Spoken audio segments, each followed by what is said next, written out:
আসসালামু আলাইকুম এভরিওয়ান, কেমন আছেন আপনারা সবাই? আলহামদুলিল্লাহ, আমিও ভালো আছি আপনাদের দোয়ায়।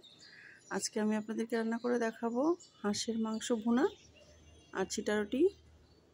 চলুন তাহলে দেখে নিই পুরো ভিডিওটি। এই জন্য আমি এখানে হাঁস ভালো করে কেটে ধুয়ে নিয়েছি, একদম যতটুকু পেরেছি সুন্দর করে একদম পরিষ্কার করে ধুয়ে নিয়েছি, একদম কোনো পাক নেই, দেখতেই পাচ্ছেন খুব সুন্দর করে পরিষ্কার হয়েছে। এখন আমি রান্নায় চলে যাব। চুলায় একটা প্যান বসিয়ে দিয়েছি, এর মধ্যে দিয়ে দিয়েছি রেগুলার সয়াবিন তেল। এখন আমি এর মধ্যে দিয়ে দিব পেঁয়াজ কুচি। খুবই সিম্পল রান্না, শুধু একটু ডিফারেন্স হবে কারণ এটা নাগা হাঁসের মাংস হবে।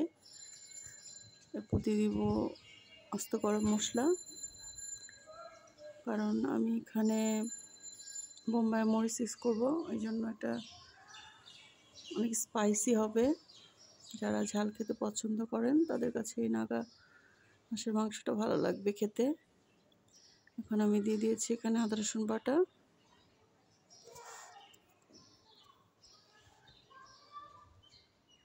এরপর সামান্য একটু পানি দিয়ে দিয়েছি মশলাটাকে কষানোর জন্য।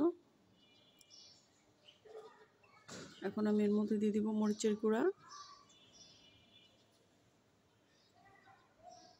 এরপর দিয়ে দিব হলুদের গুঁড়া,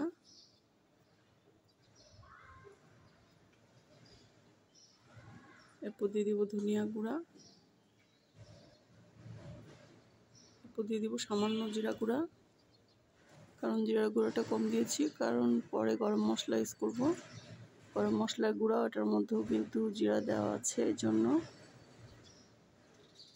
এখন দিয়ে দিচ্ছি স্বাদ মতো লবণ। ঝালের পরিমাণটা বুঝে আপনারা লবণটা দিয়ে দিবেন। ঝালটা একটু বেশি দিলে কিন্তু লবণটাও একটু বেশি লাগে যে কোনো তরকারিতে। এখন মশলাটাকে খুব ভালো করে কষিয়ে নিয়েছি।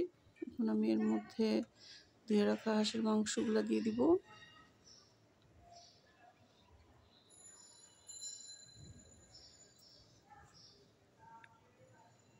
শীত তো চলেই যাচ্ছে, এটাই হয়তো শেষ হাঁসের মাংস এবার শীতে।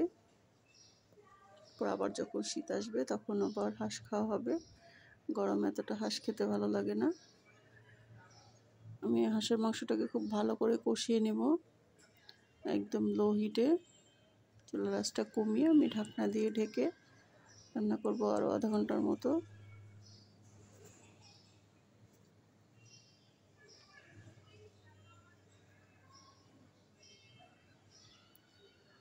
আস্তে আস্তে কিন্তু হাঁস থেকে তেল ছাড়বে, জন্য ওই তেলের মধ্যেই হাঁসটাকে কষাতে হবে সময় নিয়ে,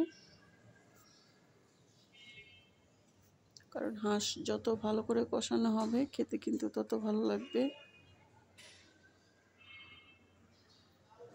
আমি এখন দিয়ে দিচ্ছি গরম মশলা গুঁড়ো। গরম মশলাটা দিয়ে আবারও খুব ভালো করে কষিয়ে নেব। দেখতেই পাচ্ছেন হাঁস থেকে অনেকখানি তেল বেরিয়েছে। এরপর আমি দিয়ে দিব এটার যে আসল যে সিক্রেট, বোম্বাই মরিচ। আপনারা যদি ঝাল খেতে পছন্দ করেন তাহলে বোম্বাই মরিচটা দিবেন, আর না হলে স্কিপ করতে পারেন। আমার কাছে তো ঝাল অনেক ভালো লাগে, আর যদি বোম্বাই মরিচের ঝাল হয় সেটা তো আরও বেশি ভালো লাগে, এটার ফ্লেভারটা অনেক সুন্দর। এরপর আমার কষানো হয়ে গেলে আমি ঝোলের জন্য পানি দিয়ে দিব। আমি আজকে হাঁসের মাংসটা একটু ঝোল ঝোল রাখবো, কারণ এটা চালের রুটি দিয়ে খাওয়া হবে। চিটা রুটি দিয়ে একটু ঝোল না হলে কিন্তু ভালো লাগবে না, এই জন্য। আর আপনারা যদি ভাত দিয়ে খান তাহলে ঝোলটা আর একটু শুকিয়ে নেবেন, একদম কষা কষা করে ফেলবেন, মানে যতক্ষণ না পর্যন্ত উপরে তেল চলে আসবে ততক্ষণ আপনারা রান্না করবেন। আমার হাঁসের মাংসটা রান্না হয়ে গিয়েছে প্রায়, আমি এখন চুলাটা অফ করে দিব। এরপর আমি চিটা রুটি বানাতে চলে যাব। আর আমি যে কতগুলো চিটা রুটি বানিয়েছি রুটিটার বানানো দেখায়নি, কারণ রুটি ছিটাইতে ছিটাইতে আমার চুলার অবস্থা একদম খারাপ, এই জন্য চুলা পরিষ্কার করার আগে আর এটা দেখানো যাবে না। এই তো আমি ময়দা, ডিম আর চালের গুঁড়ি দিয়ে সুন্দর করে ডোটা বানিয়ে আমি শুধু হাত দিয়ে ছিটিয়ে ছিটিয়ে এই রুটিগুলো বানিয়েছি। এখন গরম গরম পরিবেশনের পালা। আমরা ডাবল ডাবল করে একদম প্লেটে সুন্দর করে সাজিয়ে নেব। সবাই একসঙ্গে বসে খাবো আজকে হাঁসের মাংস আর ছিটা রুটি।